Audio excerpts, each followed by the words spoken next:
নমস্কার বন্ধুরা, আমার একটা নতুন ভিডিওতে সবাইকে স্বাগত জানাই। আর এখানে দেখতে পাচ্ছ আমি একটা ব্যাংকের অ্যাকাউন্ট খুলে বসেছি।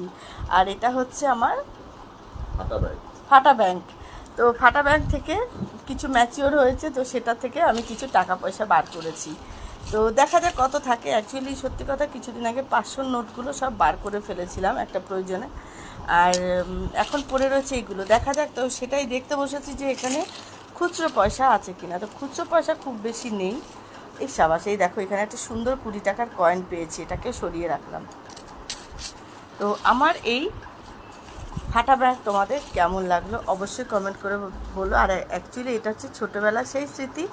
মাটির ঘট আনিনি, কারণ মাটির ঘট ভেঙে ফেলতে হয়। আর এটা হচ্ছে কি বলো তো, এটা কিন্তু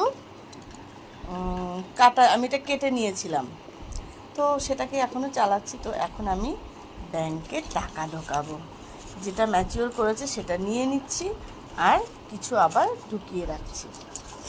তো আমার মতো কার কার ঘরে এরকম লক্ষ্মীর ভাণ্ডার আছে কমেন্ট করতে ভুলো না।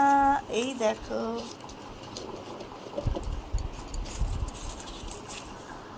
আমার কিন্তু এইভাবে টাকা জমাতে ভীষণ ভালো লাগে।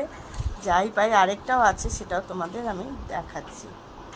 এই দেখো, দেখে মনে হচ্ছে তো এটা গোপাল। হ্যাঁ, সত্যি ইনি গোপাল। আর এর ভেতরে কিন্তু মাখন নেই, এর ভেতরে কি আছে সেটা তোমাদের দেখাচ্ছি। এই দেখো, এটা হচ্ছে আরেকটা লক্ষ্মীর ভাণ্ডার।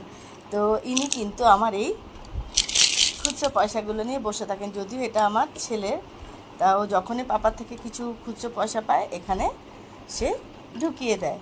তো এরকম আরও ছিল, খরচ হয়ে গেছে। সত্যি কথা, মাঝে সাঝে প্রয়োজন হলে হাত বাড়াতে হয়, যদিও তো খুব প্রয়োজন ছাড়া বার করি না। তো খুচরো পয়সাগুলো সবই আছে। আর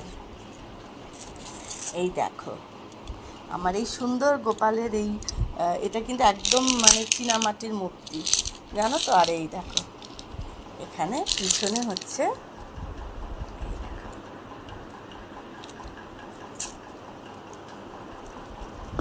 এই দেখো।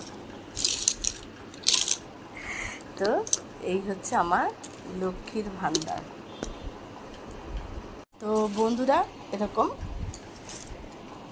লক্ষ্মীর ভাণ্ডার ঘরে ঘরে রাখা ভীষণ জরুরি।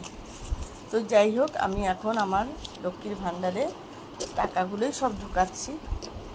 অ্যাকচুয়ালি এটা হয়তো অনেকে ভাবে দেখানো, না দেখানো নয়, আমি মজার ছলে ভিডিওটা করলাম। কারণ সত্যি কথা কি, এই সমস্ত ছোটোখাটো জিনিস এগুলো সব ছোটোবেলার স্মৃতি। আগে আমরা মাটির ভাঁড়ে পয়সা জমাতাম, সেটাও খুব সুন্দর ছিল। তো এখন আর মাটির ভাঁড় ইউজ না করে এইগুলো কিনেছি। তো যাই হোক, তোমাদের কেমন লাগলো আমার এই ছোট্ট ভিডিওটা, আর আমার এই সুন্দর মিষ্টি গোপাল যে কিনা মাখনের হাঁড়িতে পয়সা লুকিয়ে রাখে, কেমন লাগলো তোমাদের? সবাই কমেন্ট করতে ভুলো না।